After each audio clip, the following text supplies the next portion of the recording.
महाराज जी, गुरुदेव, भक्ति और प्रपत्ति लिखा है इन्होंने, में क्या अंतर है?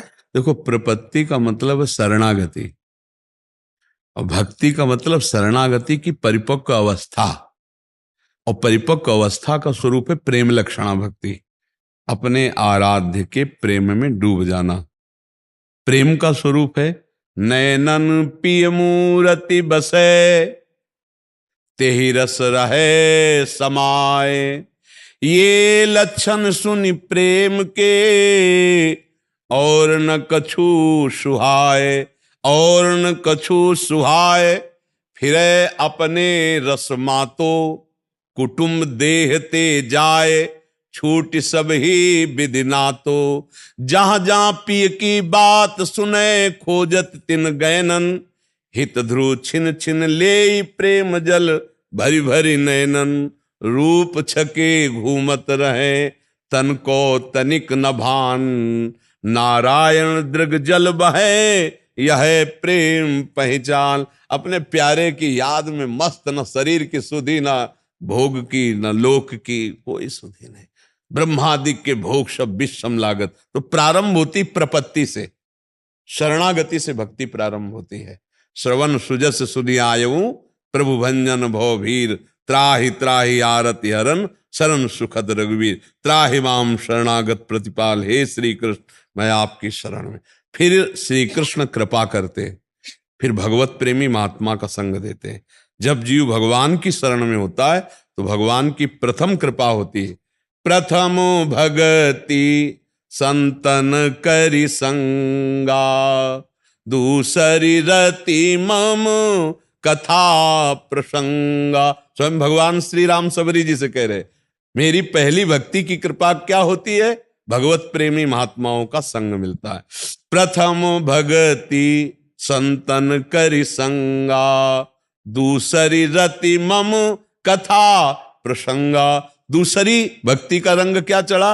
अब भगवान की चर्चा सुनने का नशा चढ़ गया। जहां कहीं भी भगवत चर्चा सुनने को मिले भागा भागा जाएगा, भगवान की चर्चा कानों में सुनने को मिले। दूसरी रति मम कथा प्रसंगा, गुरुपद पंकज सेवा। तीसरी भक्ति अमान, चौथी भगति मम गुणगन करे कपट तजिगान। बोले तीसरी भक्ति का रंग आया गुरु चरणों में पूर्ण श्रद्धा, पूर्ण भक्ति, पूर्ण समर्पण, पूर्ण सेवा। लेकिन अभिमान छोड़कर। सेवा और अभिमान एक साथ नहीं होता। अगर गुरु चरणों की सेवा फिर ये अभिमान मान रहा तो भाग जाओगे, फिर नहीं टिक पाओगे। क्योंकि अभिमान भगा देगा।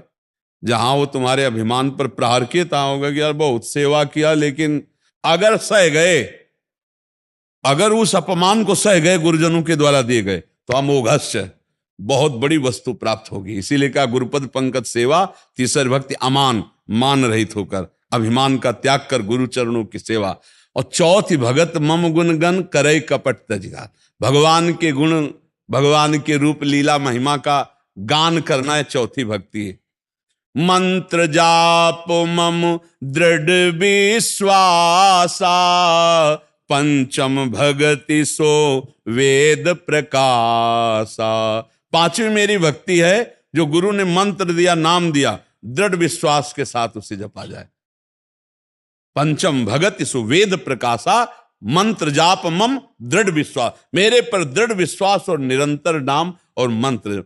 छठ दम शील बिरत बहु कर्मा, निरत निरंतर सज्जन धर्मा। छठवीं भक्ति है बहुत धैर्यवान, शीलवान, नम्र, सहनशील बने और बहुत प्रपंच के कार्य ना करे।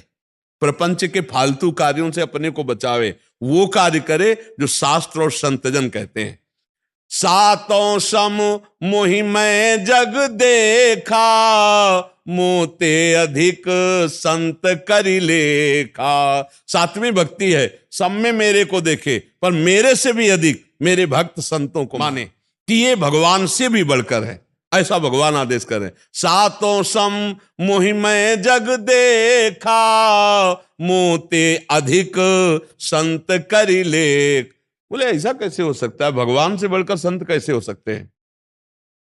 भाई कोई बात का प्रमाण भी होना चाहिए, क्यों कोई कोरी भावुकता में कहे जा रहे हैं?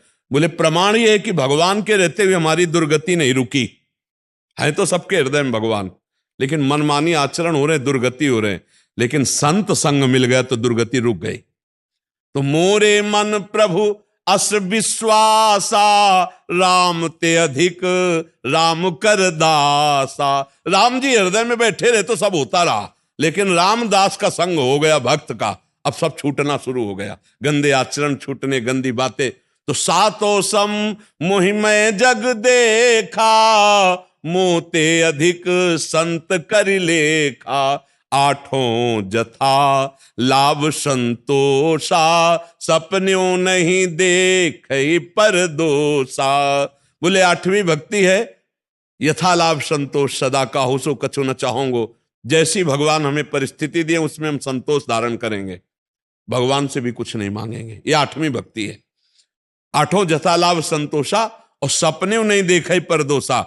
स्वप्न में भी दूसरे, जागृत की तो बात जाने दो, किसी के दोष दर्शन न करे, किसी की निंदा न करे, किसी की चुगली न करे। नवम सरल सब सन छलहीना, सबसे छलहीन बर्ताव, नौवीं भक्ति। बोले 9 में एक भी हो तो भगवान की प्राप्ति हो जाए, फिर 9 जिसके अंदर हो क्या कहना है।